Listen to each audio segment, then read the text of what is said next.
Bienvenidos alumnos del curso de creación de análisis de precio unitario.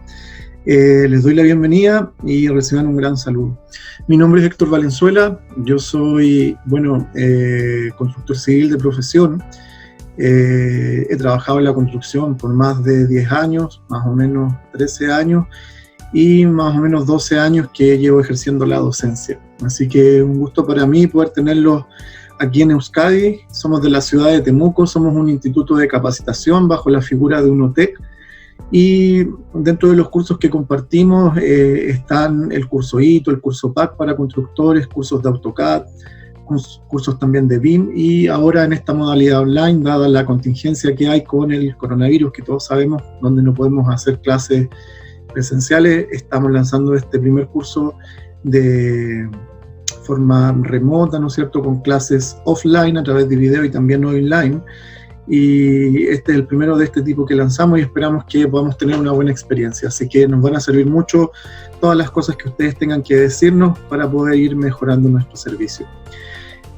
Vamos a comenzar con lo primero. Tenemos los contenidos para la clase hoy.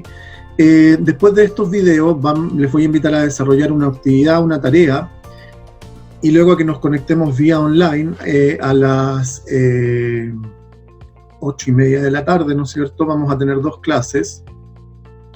La primera de 8:30 a 9 y luego de 9 a 9:30. Y ahí estaríamos cumpliendo el horario que habíamos definido para hoy día.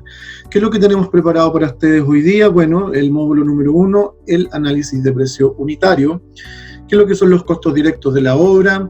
Ya, materiales, mano de obra y materiales, los rendimientos de materiales, mano de obra y maquinaria. La primera parte que tiene que ver con los costos directos y para qué nos sirve el APU, lo vamos a ver a través de estos videos, y luego les voy a invitar a hacer una actividad, ¿no es cierto?, una tarea, en base a lo que hemos visto y a lo que viene luego. Y en la clase que vamos a tener online, vamos a desarrollar el rendimiento de los diferentes costos directos. Bien. Bueno, por un lado, tenemos que irnos un poco más atrás para poder entender de dónde viene la necesidad de poder trabajar con los APU o análisis de precios unitarios. Aquí tenemos un presupuesto tipo. Aquí tenemos, por ejemplo, el ítem del presupuesto, que lo tenemos que obtener de las especificaciones técnicas. El ítem, tanto como la descripción, no lo podemos inventar, sino que es un dato que sacamos nosotros de las especificaciones técnicas. Luego tenemos la unidad de medición y pago. Por ejemplo, si nos vamos a la partida nivelación y escarpe del terreno, la unidad de medida de ese trabajo es metro cuadrado. ¿Y de dónde sacamos la unidad de medida? Puede ser metro cuadrado, puede ser metro lineal, puede ser kilo, puede ser unidad, etc. Yo les sugiero, y hay un tips, que la unidad de medición y pago para obras de edificación se puede obtener a través de la NSH 353. ¿Ya? Ustedes saben que las normas, ya, que prepara el Instituto Nacional de Normalización, no son obligatorias, ya, sin embargo, si forman parte de una ley se vuelven obligatorias, y aunque no son obligatorias, es una buena forma de poder normar, valga la redundancia, y poder estandarizar las cosas. Por lo tanto, si todos trabajamos con las mismas normas, vamos a ir haciendo las cosas de la misma manera y nos vamos a poder entender en un lenguaje común. Luego tenemos la cantidad, por ejemplo, 162 metros cuadrados de nivelación y terreno y escarpe del terreno, o por ejemplo, 15 metros cúbicos de excavación o 54 metros lineales de trazado y nivel. Esa cantidad no es al azar, tenemos que cubicarla nosotros, y eso lo hacemos a través de la planimetría, que es parte del proyecto. Y aquí vamos llegando a lo que nos convoca a nosotros, que tenemos el precio unitario, valor unitario de la partida según APU, y si multiplicamos ese valor unitario por la cantidad, este precio unitario por la cantidad, vamos a tener el valor total. Entonces, si yo me voy, por ejemplo, a la excavación a mano de fundaciones, donde tengo que excavar, dice aquí a mano, 15 metros cúbicos, y cada cubo sale 1785, ese valor luego yo lo multiplico por 15 y voy a tener el valor total, que es 27.542 pesos. La pregunta que yo me puedo hacer es, ¿cómo sé yo que un metro cúbico de excavación a mano vale 1.785 pesos y no 2.500 pesos, 3.500 pesos o lo que sea? Bueno, porque tengo que hacer un análisis de precio unitario para cada una de las partidas para saber cuál es el valor unitario de la partida. Aquí tenemos una definición de análisis de precio unitario. En palabras simples, son el desglose que debe hacerse al precio unitario de cada partida de un presupuesto por la unidad de obra, donde se debe descomponer el precio unitario en tres partes principales que son materiales, como vemos ahí, mano de obra y maquinaria y equipos. Tenemos entonces en los costos directos el desglose de estas tres cosas. Es decir, por ejemplo, cuando yo voy a la partida estabilizado compactado, donde la unidad de medición es metro cúbico y son 41 metros cúbicos los que tengo que colocar de estabilizado bajo el radier, dice que el metro cúbico de estabilizado sale 8.050 pesos. Pero en esos 8.050 pesos tengo involucrados los materiales que necesito para poder ejecutar eso, la mano de obra y la maquinaria y equipos que se involucran en esa partida. Ahora, no nos olvidemos nunca que, como el nombre lo dice, esto es un análisis de precio unitario, por lo tanto, independiente de la partida en la que estemos trabajando, siempre vamos a calcular en base a una unidad de partida. Es decir, si la partida analizada es excavaciones, el APU es para 1 metro cúbico de excavación. Si la partida en cuestión es acero, el análisis que hacemos es para 1 kilo de acero. Si es hormigón, para 1 metro cúbico de hormigón. Si es pintura, para 1 metro cuadrado de pintura, y así sucesivamente. Bien. Luego tenemos el análisis de precio unitario. Este más o menos es el formato que tenemos. Aquí vamos a poner aquí arriba el nombre de la partida, ya con su unidad de medida, y bueno, vamos a tener el desglose de los materiales involucrados, los equipos involucrados y la mano de obra. La mano de obra debe incluir las leyes sociales, que lo vamos a revisar más adelante, y el valor total neto es donde obtengo el valor unitario. Bien. Otra cosa muy importante, tengo que incluir leyes sociales a la mano de obra, de ahí lo vamos a ver en detalle, y si quiero también puedo considerar un porcentaje de desgaste de herramientas. Yo les sugiero más o menos un 5% de las herramientas o equipos que tengan acá, sobre todo si están considerando, por ejemplo, excavadoras, retroexcavadoras, que son máquinas que muchas veces, no sé, se rompe una manguera, cualquier cosa.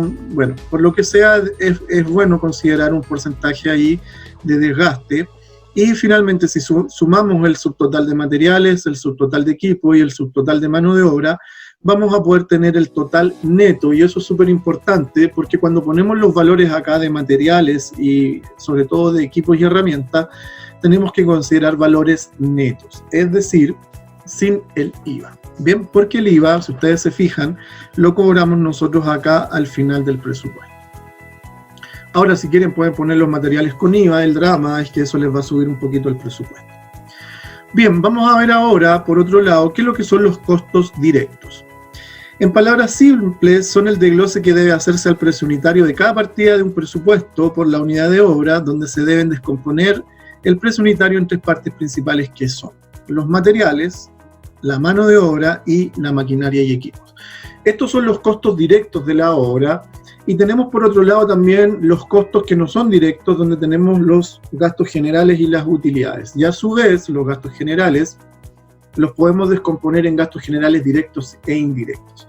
Pero cuando nosotros hablamos de costos directos de un proyecto de construcción, inmediatamente en nuestra mente tiene que quedarse grabado que son tres cosas: materiales, mano de obra y maquinaria y equipos. Bien, esos son los costos directos y que no se les olvide. Después tenemos algunas definiciones. Dice, son todos aquellos gastos, los costos directos, que están directamente relacionados con la obra de construcción. Es la parte más cuantiosa en los precios unitarios y por consiguiente del presupuesto de obra. Ahí tenemos, ¿no es cierto?, la fuente de donde fue extraído.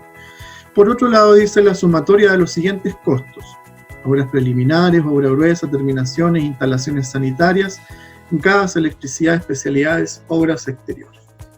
Bien, si nosotros sumamos, ¿no es cierto?, los costos directos de cada una de las etapas o partidas de la obra, como la obra gruesa, terminación, instalaciones, etc., vamos a tener al final, si lo podemos ver acá en el presupuesto, si tenemos todas las etapas de la construcción y sumamos todos estos valores, vamos a tener un total de costo directo de obra. ¿Y qué es lo que vamos a hacer con ese total de costo directo de obra? Vamos a comprar materiales, vamos a contratar mano de obra y vamos a comprar o arrendar maquinarias y equipos.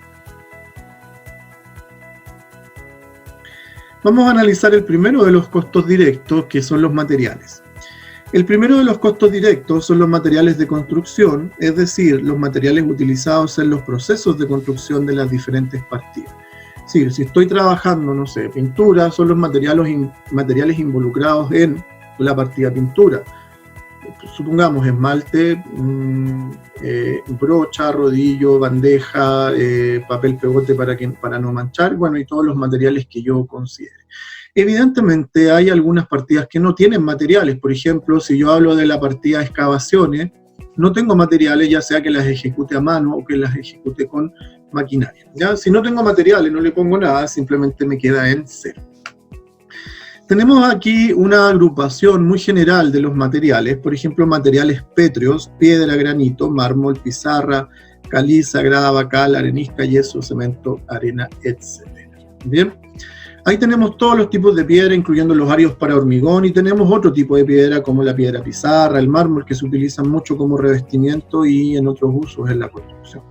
Después tenemos las arcillas, barro, ladrillo, azulejo, teja, los materiales metálicos como el acero inoxidable, el aluminio, el cobre, el plomo y el hierro, materiales orgánicos como la madera, que presenta características bastante peculiares, ¿no es cierto?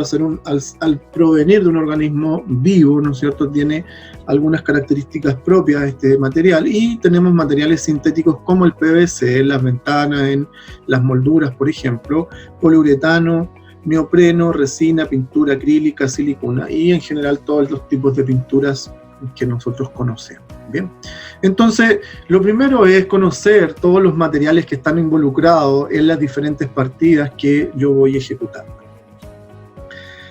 Algunas unidades de medida para los materiales son, por ejemplo, en magnitud, longitud tenemos la unidad metro, que se simboliza con la letra M o ml, metro lineal.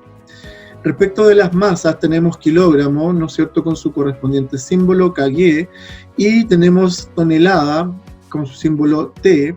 En superficies, por ejemplo, tenemos metro cuadrado, ¿no es cierto?, un M y un 2, hectárea, HA.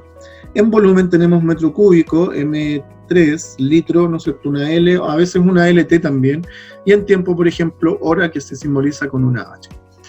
Es súper importante, alumnos, que no confundamos lo que son las unidades de medida de los materiales con las unidades de medida de las partidas. Por ejemplo, si yo estoy trabajando la partida pintura se ubica por metro cuadrado, es decir, por superficie, donde yo multiplico el largo o ancho de la superficie por su alto. Voy a tener metro cuadrado, pero, por ejemplo, la pintura, que es el material, yo no la compro en Sodimac por metro cuadrado, sino que la compro por galón o por tineta. Bien, no nos confundamos con eso porque son cosas en realidad distintas. Bien, cuando yo ingreso en el análisis de precio unitario la unidad de medida de los materiales, tengo que imaginar cómo yo los voy a ir a comprar al Sodimac, Alicia, Contumar, donde quiera que yo vaya. ¿Cómo voy a pedir pintura, por ejemplo? Yo no pido pintura por metro cuadrado, pido pintura por galón o tineta. Y esa es la unidad de medida que yo debo ingresar en el análisis de precio unitario. No debemos confundirnos, como les decía, con la unidad de medida de las partidas. Una cosa es la unidad de medida de las partidas, como metro cuadrado en pintura, y otra cosa es la unidad de medida de los materiales, como galones, unidades de brocha, etcétera, en los materiales que se van a ocupar. Les sugiero, ¿no es cierto?, que las partidas, la unidad la saquen de la NSH 353. Si no la tienen y alguien la necesita, yo se las puedo enviar, no hay problema. O se las voy a dejar ahí de todos modos. Bien, bien, después tenemos la mano de obra. El costo directo por mano de obra es el pago que se le hace al contratista por el personal que ejecuta el concepto de trabajo. Y aquí yo lo subrayé en rojo porque es un concepto bastante importante, ya que cuando yo hablo de mano de obra como costo directo, lo que yo considero es la plata que yo voy a gastar en el viejito, ¿no es cierto?, que ejecuta la partida. Es decir, cuando yo hago el APU de la partida pintura, coloco los materiales y coloco la mano de obra, y en la mano de obra coloco un pintor, por ejemplo, y un ayudante. Esa es la mano de obra que yo considero en el análisis de precio unitario. ¿Ya? Es la plata para pagarle al viejo que hace la pega, es decir, si es pintura, al pintor, si es carpintería, al maestro carpintero, si es hormigón, al maestro albañil, si es cerámica, al maestro ceramista. Bien, Esa platita que consideramos en el APU es para pagarle al viejo que con sus propias manos, digamos, es el que ejecuta la partida, ¿ya? Aquí no se considera el costo del personal técnico, de control, administrativo, supervisión y vigilancia que corresponden a gastos generales. Bien, esa es harina de otro costal, esa plata la sacamos de otro lado, no del costo directo, y la sacamos de los gastos generales, directos de la obra, por cierto. La mano de obra de un proyecto de construcción considera a los maestros carpinteros, albañiles, electricistas, jornales, etc. Para determinar la cantidad de mano de obra debemos considerar el rendimiento que tendrá o cuánto se demorará en ejecutar la partida que estamos estudiando. Por ejemplo, si tomamos como base o como ejemplo la partida de pintura, nosotros dijimos que en el APU nosotros vamos a hacer el análisis de los costos directos de materiales, mano de obra y máquinas para 1 metro cuadrado de pintura, por ejemplo. La pregunta es entonces, para calcular la mano de obra, ¿cuánto se demora de un día el maestro en pintar 1 metro cuadrado? Nótese que 1 metro cuadrado es como esto por esto, ¿no es cierto? Es una superficie muy pequeñita y tú tienes que sacar ese rendimiento. ¿Cuánto se demorará de un día de 8 horas, un día de 8 horas? ¿Cuánto se demorará en pintar 1 metro cuadrado? No se va a demorar mucho, no se va a demorar un día, tampoco se va a demorar mediodía, porque mediodía serían 4 horas de trabajo. Si nos vamos de mediodía a 0,25, serían 2 horas de trabajo, y 0,125 sería 1 hora de trabajo, y no se va a demorar 1 hora en pintar 1 metro cuadrado. Pero esos más o menos son la forma en la que tú tienes que ir viendo cómo vas a sacar tu rendimiento. La verdad es que existen libros, yo les voy a dejar un libro acá también, que nos sirve para poder sacar rendimientos, ¿no es cierto?, ya como un poco estandarizado, pero lo que yo siempre sugiero es que tú saques tus propios rendimientos de acuerdo a tu propia experiencia y a la gente con la que tú estás trabajando. También se deberá considerar el sueldo que se le pagará a los maestros y ayudantes. Para esto debemos usar como base un día de trabajo de 8 horas y el sueldo mensual que le pagaremos. La unidad de medida de la mano de obra en el APU es hombre-día, por lo tanto tenemos que considerar el valor que le vamos a pagar de día de trabajo a ese viejo, independiente que después hagamos trato, ¿ya? Pero tenemos que considerar el valor del día.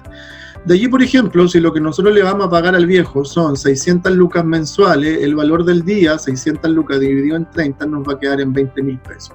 ¿Bien? O dependiendo del sueldo que yo le vaya a pagar tanto al maestro como el ayudante. ¿Ya? Vamos a usar el término aquí entre nosotros maestro de una manera genérica, ¿no es cierto?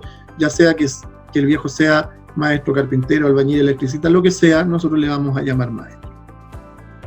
En la mano de obra también se deberán considerar las leyes sociales, que son súper importantes. ¿Qué es lo que son las leyes sociales? Bueno, aquí una definición un poco larga, la voy a leer, pues no tengo otra manera de verlo. Dice, las leyes sociales son aquellos aportes que practica el empleador y el trabajador en beneficio de este último para poder optar a la seguridad social durante el periodo trabajado, como para la pensión de vejez del trabajador.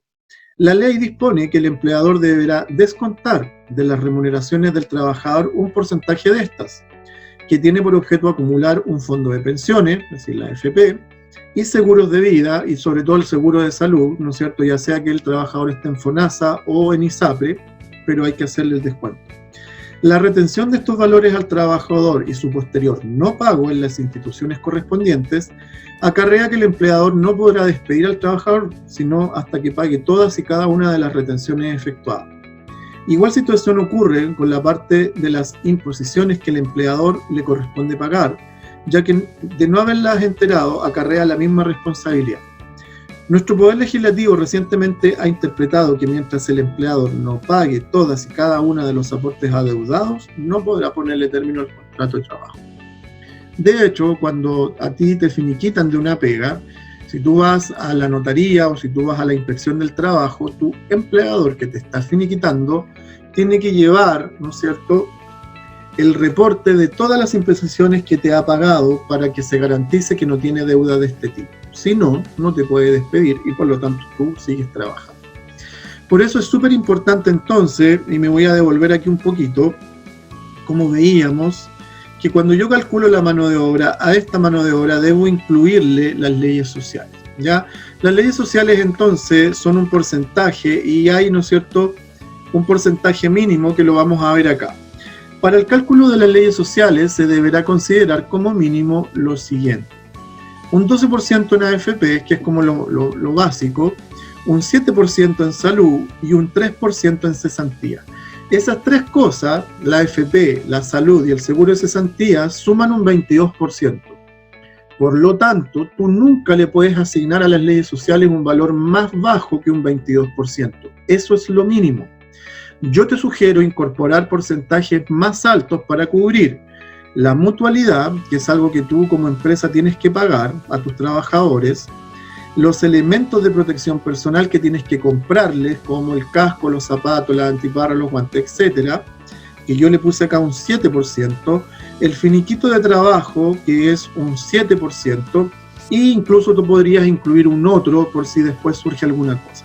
Si sumamos todos estos porcentajes, me da como mínimo un 42, y yo le puse aquí como una sugerencia, un 42 a un 45% de leyes sociales. Entonces, yo te sugiero, nunca le pongas menos que 25, eso es como lo básico en leyes sociales, pero si te mueves de entre un 25 a un 45, yo te diría que es bastante real. Incluso hay empresas que pagan mucho más. Bien, por lo tanto, sí o sí mi mano de obra tiene que ir con leyes sociales. Bueno, después tenemos el otro costo directo, que son las maquinarias o equipos. Ojo que no todas las partidas que nosotros estemos estudiando van a requerir maquinarias y equipos. Insisto, por ejemplo, si yo estoy en la partida excavaciones, si voy a hacer la excavación con una retro o con una excavadora, evidentemente que tengo que considerar equipo y herramienta. Pero si estoy, por ejemplo, en la partida pintura que hemos venido usando, allí no tengo equipos que yo vaya a utilizar, ¿no es cierto? No tengo que arrendar nada, porque los viejos van a pintar con brocha, van a pintar con rodillo, y eso es un material. Ahora, si yo quiero arrendar, ¿no es cierto?, un equipo para que, ¿no es cierto?, se pueda pintar, bueno, eso es otra cosa y tendré que considerar. Bien, otra cosa que yo hago, por ejemplo, cuando calculamos el análisis de precio unitario de tabiquería, de madera, de pino, por ejemplo, ahí tenemos materiales como el pino, los clavos, ¿no es cierto? Tenemos al maestro carpintero y su ayudante en mano de obra, y tenemos, ahí surge la duda, sobre todo los alumnos me preguntan, ¿qué hacemos con los equipos? ¿Qué equipo le digo yo? Bueno, el maestro tiene que tener un martillo, tiene que tener un serrucho eléctrico, por ejemplo, como mínimo.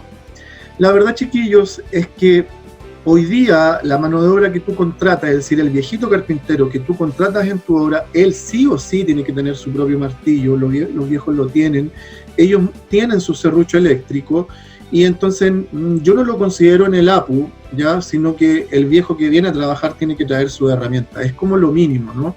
Ahora, si al viejo se le hace tirar algo, ahí lo puedes negociar, pero acuérdate que también en el presupuesto se considera un porcentaje de imprevistos que te sirven para eventualidades como esta. Bien, por lo tanto, en mi sugerencia, yo no considero los equipos como martillos, como serrucho eléctrico, todos esos equipos que son como de uso personal del maestro, que los compra él. Las máquinas como las retros, las excavadoras, bueno, ahí tenemos una diferencia. La excavadora solamente tiene la pala para excavar, además está asentada sobre orugas, ¿ya? Y tiene una pala mucho más grande, por lo tanto te rinde mucho más en un día.